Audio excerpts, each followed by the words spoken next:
This is Cerebral Cinema. Movies of the mind. Cerebral Cinema and the WON Radio Network present to you Superwoman. Yes, Superwoman, the dynamic crime fighter. Superwoman, the champion of justice. Superwoman, who in truth is mild-mannered Chicago news reporter Emily Nesbacher. Time now for Rocky Jordan.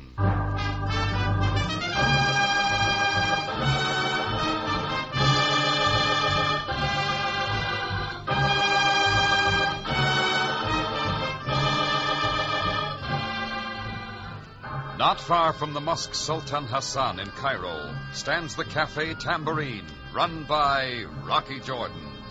The Cafe Tambourine, crowded with forgotten men, alive with the babble of many languages. For this is Cairo, where modern adventure and intrigue unfold against a backdrop of antiquity. Tonight's story, Lady in Disguise.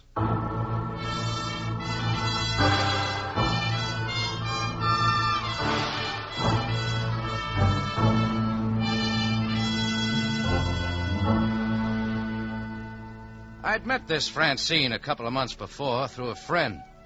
She was pretty, like the cover page of Vogue magazine you see on the newsstands, even in Cairo. And I guess she liked American company. Anyhow, we hit it off together and did the town a few times. She especially liked to wander through the Mouski bazaars and argue with the excited rug peddlers. When she told me she was leaving Egypt for France, we just said goodbye, and that was that. But when my phone buzzed with a long-distance call from Marseille that afternoon, I'll admit my heart skipped a beat. Rocky, darling! Hello, Francine. Can you hear me? Oh, clear as a bell. Save the bells for tomorrow night. I will be there to ring them with you. You in Cairo, Francine? Yes. Now, darling, don't tell me you have a date for that night. For you, lady, I'd break a date with Cleopatra. When do you get in? Evening sometime. Give me a chance to fresh up and meet me at the Hotel Anton. About 8:30, eh? Sure. How long you be here? Darling, if we talk any longer, I will not have enough money left to pay for my plane ticket. 8:30 then? It's a date, Francine. Au revoir, darling.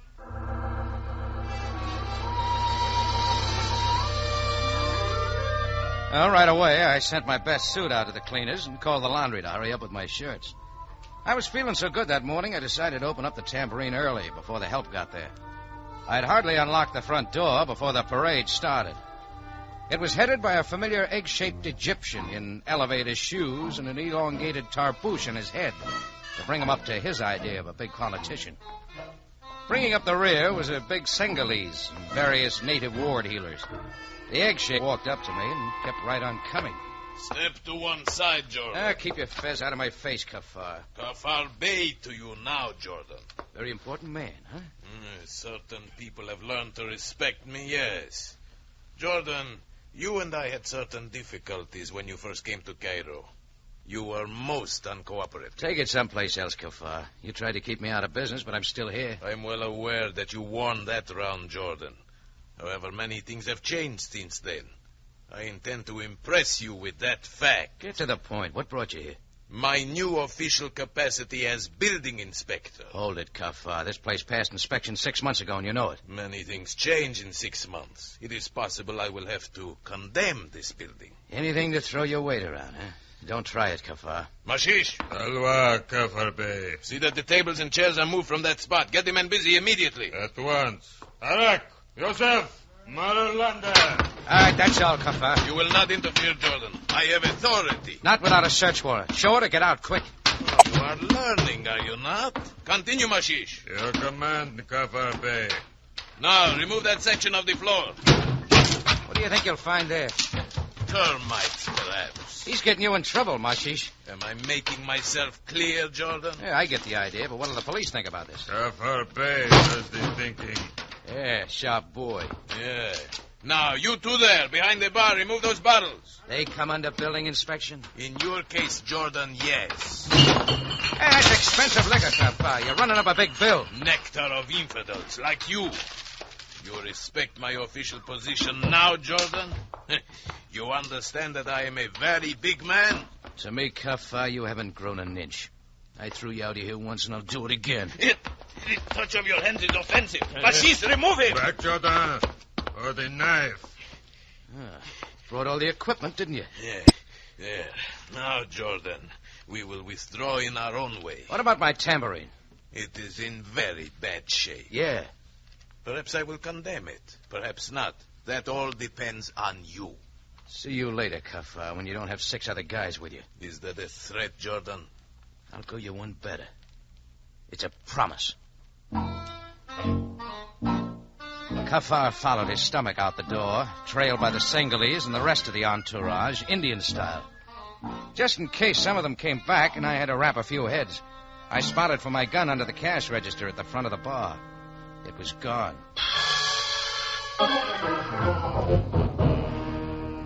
It took me and my bartender and the waiters and the cook and the dishwasher all that day and most of the next to get the tambourine back in shape and replace the broken bottles of liquor with some more stuff from the cellar.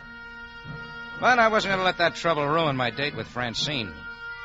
The cleaner brought my suit back in time, and Chang Li did a good job on my shirts, and I was off for the Anton Hotel. It was off the main drag a little, not very imposing. At exactly 8:30, I stepped up to the desk. Yes? I'm calling for Francine Tournay. One moment, please. Room 502. Miss Tournay? Gentlemen see you in the lobby. Pardon? Yes, I'll tell him. Sorry, Miss Tournay is not to be disturbed. But I had a date with her. Call her back. Tell her it's Rocky Jordan. Miss Tournay does not wish to be... Give me that phone. Mr. Jordan, you will find the house... Give me room 502 and hurry it up. This is highly irregular. Yes? Hello? Hello, Francine. Who's this? Oh, what's the idea? This is Rocky Jordan. Hello? Now, if you will kindly hand me that phone. Take it, Sonny, but I still say she's seeing me. The room clerk looked worried, but I punched the elevator button, and just 43 seconds and 5 floors later, I was knocking at room 502. She didn't open the door very far, so I pushed it the rest of the way. Well? We had a date. I did not have a date. Oh, that's right. Mine was with Francine. I am Francine Tournay. Uh-uh. Don't you think I know who I am? Oh, sure you do, so why don't you tell me? And while you're about it, who are you trying to pass yourself off as? I am going to call the house detective. Yeah, let's do. Are you Rocky Jordan? Yes. Now, where's Francine? She is not coming. She said she would write you and explain. She didn't write me anything. It looks like you know who I am, though. Why didn't you want to see me? I did not want to see anyone. Explain some more. Who are you? I am Marna Zenda. You got a passport, Marna? Francine's passport. I had to use it. It was the only way. The only way you could get into Egypt? Why? Rocky, it is none of your affair. Keep out of it. Francine will explain everything. Oh, I'd rather hear it from you. My father was an importer here in Cairo. It was a partnership. They were accused of running guns. My father knew nothing about it, but he got all the blame. He and all our family were driven out of Egypt. We lost our citizenship. What about the partner? He had political affiliations and was not touched. It was he who was running guns, not my father. Look, supposing your story's true. It is, Rocky. Why is Francine taking all this chance? What does it mean to her? Francine is my dearest friend. She was employed by my father's partner. She, of all people, should know that my father was innocent. She offered me her passport, her plane ticket, and hotel reservation. Well, it might work. You look a little like her. My mother is French, my father Egyptian.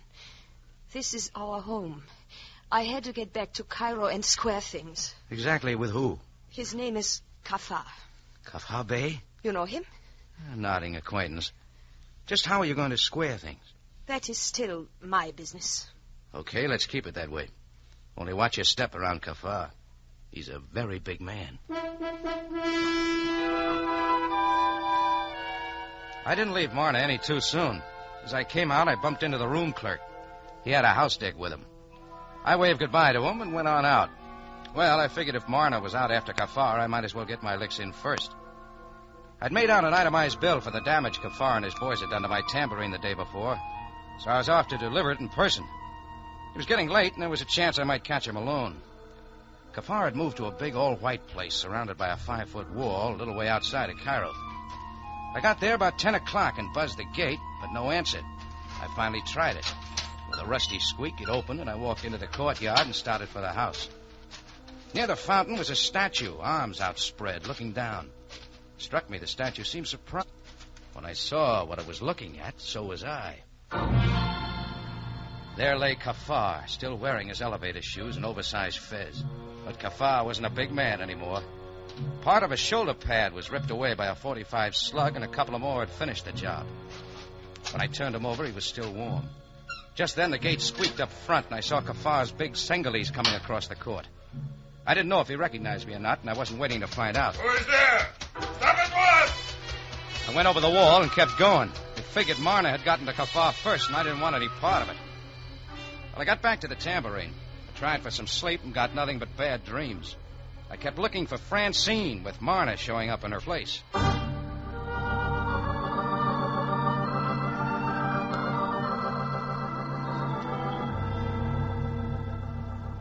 The next morning, when I came down to my office, I found a letter on the desk. Airmail special delivery from Marseille. Yeah, it was from Francine. Dear Rocky, I hope and trust that this letter reaches you before our date. You see, I won't be coming to Cairo this time. A very dear friend of mine, Marna Zandar, is using my passport accommodations. She will also be using my name while in Cairo.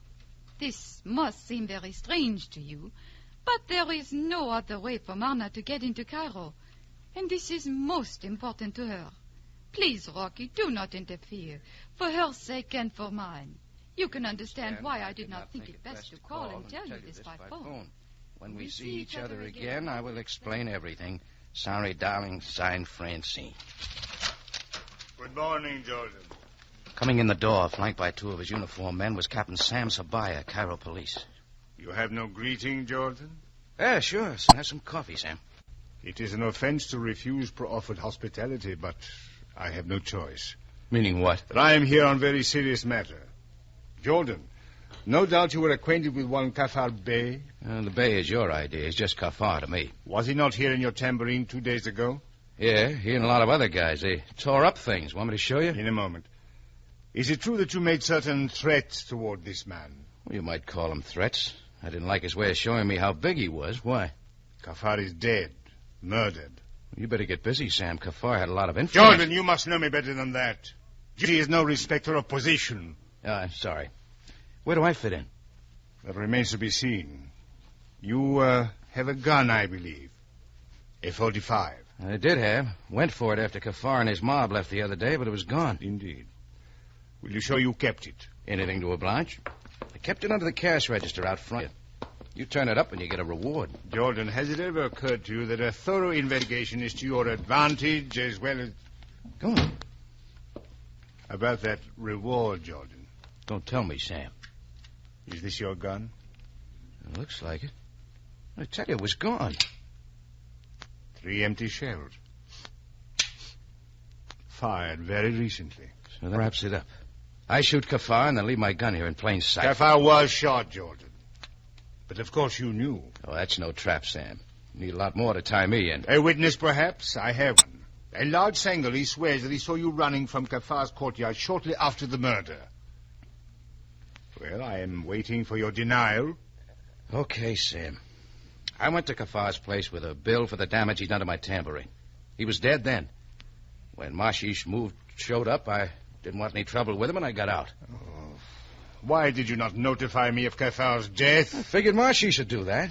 I see. There is every reason why I should handcuff you at this moment. However, I shall wait for a report from ballistics. Give me a little rope, Sam, so I'll hang myself? Jordan, in Cairo, the penalty for murder is not by hanging. However, it is swift and sure.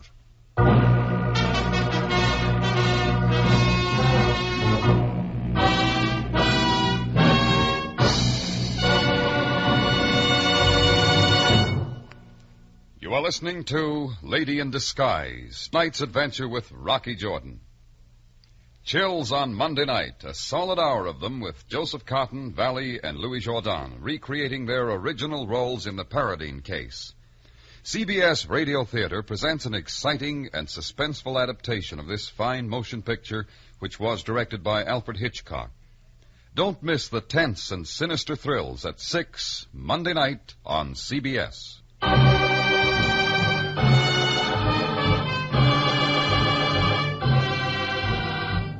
Now we return you to Cairo and tonight's adventure with Rocky Jordan, Lady in Disguise. There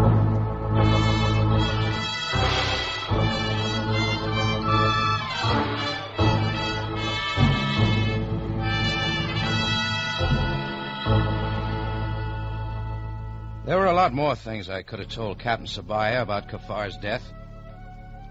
How Francine Tournay had called me from Marseille, that she was flying to Cairo. Only another girl using Francine's passport and name showed up in her place. After I got her real name, Marna Zendar, she told me she was in Cairo to square things with Kafar. An airmail special from Francine in Marseille backed up Marna's story and begged me to keep out of it. All at once, I was Sabaya's A1 suspect. My gun was being checked with the bullets found in Kafar's body. Well, I didn't have to flip a piastre to decide where I was going next. It looked like Marna had squared things in a hurry, so I was off for the Hotel Anton. I was walking toward the Sharia Makal to spot a taxi when all at once the sidewalk got crowded. Over, Jordan. Hey, what the... Oh, Mashish. Salva. It is Mashish. Sengali's bodyguard to his honor Kafar Bey. Looks like you're out of a job, Mashish. It's true. But one more task remains. Over, Jordan. You're getting in trouble again. I was trusted with Kafar's life. But you protect him so good. It's true. I failed. I am disgraced. Into the alley, Jordan. Let's stay right here. The alley. Okay, Mr. The Alley. Now, what's on your mind? The death of my master. Well, you act like I did it. I saw you. You kill him. Now you die. Oh, that knife again. Drop it, Mashish. You let go my arm. You was good with a gun. Maybe you shot Kafar. No, you. Let it drop. When we're alone, I can take care of guys like you. Now I kill. I had him by the wrist, but he was a tough boy, and the knife was getting too close. So I slammed him against the wall. His loose arm went around my neck, and I slammed again. This time the knife dropped. Mashish dived for it. I landed on top. He rolled around, picking up a lot of alley dirt. Then I had him on his feet again. He was lost without the knife, and like most natives, he did use his fists. So I gave him the 1-2. He called things off and was running away fast. Well, he could go. I didn't want him.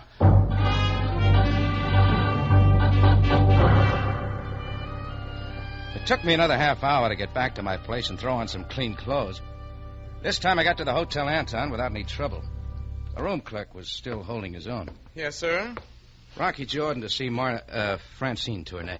That is impossible, Mr. Jordan. Come on, get her on the phone and hurry. That, too, is impossible. Miss Tournay is not here. Where is she? I really couldn't say.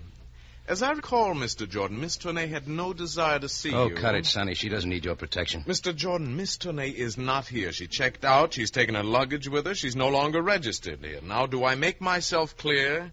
Not quite. Where did she go? Pound note help? It's most irregular. Take it or leave it.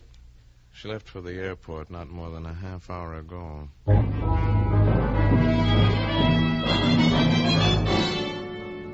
If I had any doubts about Marna before, I was sure now. I grabbed a taxi and told the driver to speed it up for Almaza Airport. He honked his way across Solomon Pasha Square, and in 20 minutes we were there. A big plane was warming up on the nearest runway. I got inside the station and started scouting around. A lot of people were milling in and out, and I did a lot of looking. Then a sudden face in the crowd sent me running. It took a split second for me to realize it wasn't the face of Marna, but of somebody who was supposed to be in Marseille. The face of Francine Tournay. Then it was gone. I kept looking, and I began to tell myself I was wrong. Maybe I'd just been thinking too much about Francine the past couple of days. Plane leaving for Casablanca, Rome, Marseille, Gate 1, last call. Plane leaving for Casablanca. I got over to Gate 1, and I wasn't a second too soon. Please let me go. go. You in a hurry, Marna? Oh, Rocky, what are you doing here? Looking for you. We got some things to clear up. My plane is about to leave. I haven't any time. You got lots of time. Let me go. Let me go. Well, you call a guard? Go ahead. There's lots of them around. We'll talk about the passport you're using. No, please. They're closing the gate. Stay here, Marna. But I've got to get on that plane. But not now, you won't. Do you know what you're doing to me? I'm about to find that out. Over here behind the fountain. Come on, where we can talk. Well, Mr. Jordan, you have decided to make this your affair. You have bothered me in every possible way. Now you have made me miss my plane. What more do you want? I won't ask you how you lifted the gun for my cafe. That's not important. What gun? The one you used to kill Kafar and planted back on me. I don't like your way of squaring things, Marna. Oh, I see. Rocky. Yeah? You've got it all wrong. I did not kill Kafar. It's too late for that. You're trying to get out of Cairo fast, sort of tripped you up. I will admit I was frightened. When I learned of Kafar's murder, I was afraid I would be blamed. The authorities would soon find out who I really am. Well, you wouldn't want that, would you? Rocky, you of all people should know that I would not kill Kafar. Tell me real slow. I did tell you. I came to Cairo to clear my father's name. The minute I found the one man who could do that, would I kill him? It's one I can't answer. Now that he is dead, no one can help me, not even you. And Francine told me you would understand. Sure, I'm to understand a murder that's pinned on me. Maybe you had other reasons. How do I know your story's true? Rocky, at what time was Kafar killed? It was about 10 o'clock when I found him. He hadn't been dead long. I could not have been there. From the moment I arrived at my hotel yesterday evening, I never left there till this morning. You expect me to believe that? Ask whoever you like. The doorman, the bellboy, the room clerk, the waitress in the restaurant. All right, we'll do that. Come on, Marna. And that's what we did. Marna stayed with me, and we went back to the Hotel Anton. I had a lot of conversations. First, I talked to the doorman. I remember this lady well, sir. She arrived in the airport bus at 7:30. I was on duty until 11. She did not come out this door. After that, we went over to the desk and had a chat with my friend, the room clerk. Yes, I'm certain she did not leave the hotel last night. As a matter of fact, I talked to her on the phone shortly after you left her room. We have certain regulations, you know. Well, if he was looking for another pound note, he didn't get it. Next, we looked up the waitress in the hotel restaurant. Sure, I remember her. No tip. She came in at 9 o'clock and stayed too long. Lamb chops with no potatoes. Reducing, I guess. Well, the bellhop told me he'd taken ice water to a room at 10 o'clock, right on the nose. I talked to a few others, but they all came up with the same answer. Well, do you believe me now, Mr. Jordan? A lot of people would have to be lying. That is not likely, is it? Maybe not. Marna, if you're smart, you'll check in here again. Wait around a couple of days. But being in Cairo is dangerous for me. Not as dangerous as running away. You are so thoughtful of me, Mr. Jordan. But as long as you are running things, I'll be here.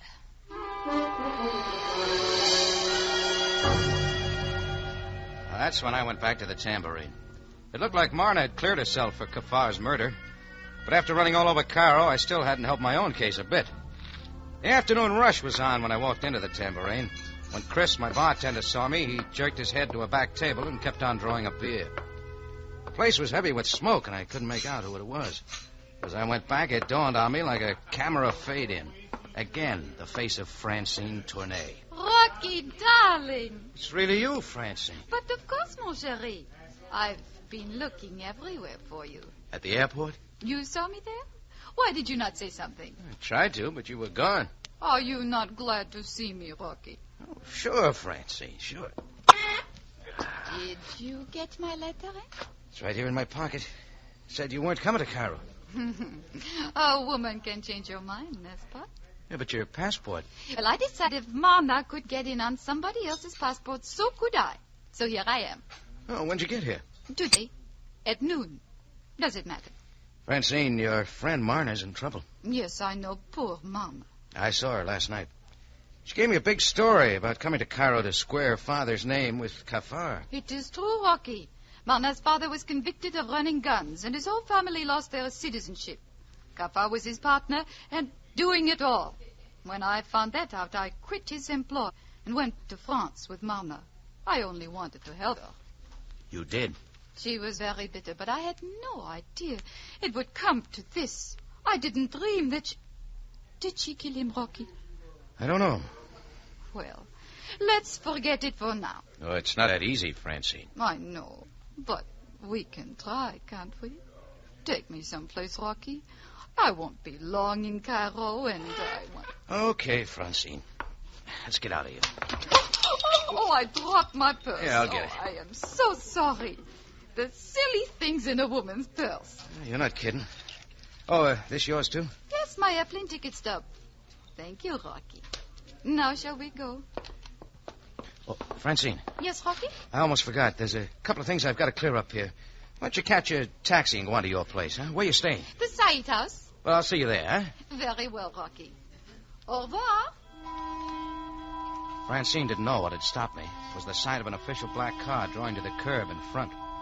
Sam Sabaya got out and waited, and so did I. The cat and mouse game went on for a little while, and finally he came in. Bring the handcuffs with you, Sam?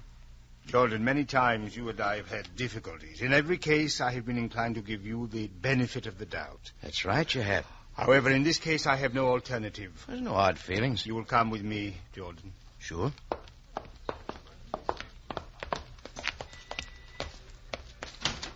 Oh, front seat, Sam? Where's the rest of you boys? I prefer it this way. Get in, Jordan. Is there anything new I don't know? The gun I found in your cafe this morning, you still say it is yours? I won't argue. I have a report from ballistics. It is the same gun which killed Kafar. So you're arresting me for murder? What would you do, Jordan? I'm glad I don't have to answer that one. Anyhow, it looks like you're ruining my evening. That's the Said house up ahead, isn't it? Yes, it is. I had a date with a pretty little French girl there. Just got in from Marseille. That's when it hit me, like lightning hits the desert. Sam, stop the car. Stop it quick. Jordan, what are you doing? Come with me, Sam. Get back in the car. It's holding you, Sam. Come on. I barreled into the lobby of the Said house with Sam trailing close behind. I had a quick look at the registration book on the desk, then grabbed it up and took it with me and made for the stairs. Sam kept protesting all the way, but I didn't wait to explain. In 15 seconds flat, we were looking at a room on the second floor. Why, Rocky, you made it in a hurry. Not any too soon, Francine. Come in, Sam. Who is this? Captain Sabaya, police. But I don't understand. At the moment, madame, neither do I. Well, come on, Jordan. Let's clean it up. I'd like another look in your purse, Francine. My purse? Rocky, darling, what is wrong? The airplane ticket stub. You told me you flew in today, Francine. Rocky! When I picked that stub up off the floor back at the tambourine, the date didn't register at first. Here, look at it, Sam. This ticket was used 2 days ago. Sure. Now, exhibit number 2, the hotel register. You will not find my name there. Any name will do, just so the handwriting checks with this letter I got from you this morning. Let's see. Here we are. Mona Hargis, alias Francine Tournay, checked in 2 days ago. You're being stupid. Worked fine, didn't it? You made it here in plenty of time to kill Kafar. But the letter, I mailed it yesterday from Marseille. That proves I was not here last night. Who you're trying to protect, Marna. You're in love with her. That is One moment, enough. Miss Honey. Continue, Jordan. Took a lot of planning. The phone call to make sure I ran into Marna. The letter you wrote but had somebody else mail yesterday from Marseille to prove you could have been here. You're lying. You planned to sneak into town, kill Kafar, and get out, planning the murder on Marna. Or if not her, me. Then why would I come to your cafe? What else could you do? When you went to the airport, you found out Marna was taking the same plane. Then you had a hunch I saw you there, getting away in the crowd. So you decided to cover up, come to me, and said you just got in. And why would I kill Kafar? You once worked for him. Doing what? I was merely his secretary. That include juggling the books to throw the blame for the gun running on Marna's father? Maybe when it came time for the payoff, Kafar double-crossed you, too. Miss Tournay, any further statements you have to make... One more thing. How'd you get the gun in and out of my cafe, Francine? Money will buy anything. We shall see, Miss Tournay. Jordan, No apologies, Sam. Right now, I've got a few mistakes of my own to clear up. With Marna.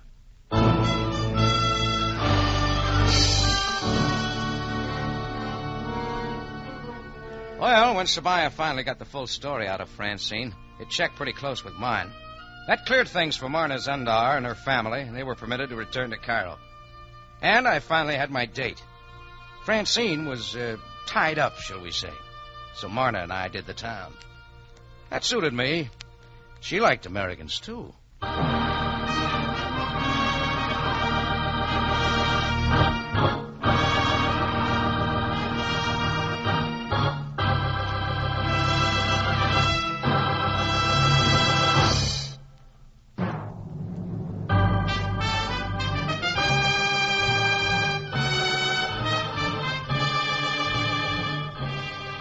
It's CBS again at this same time next week for another story of adventure and intrigue when we take you back to Cairo on the Cafe Tambourine, run by Rocky Jordan. Jack Moyles plays the title role with tonight's story by Larry Roman and Gomer Cool. Rocky Jordan is produced and directed by Cliff Howell with original music by Richard Arant. Larry Thor speaking. This is CBS, the Columbia Broadcasting System.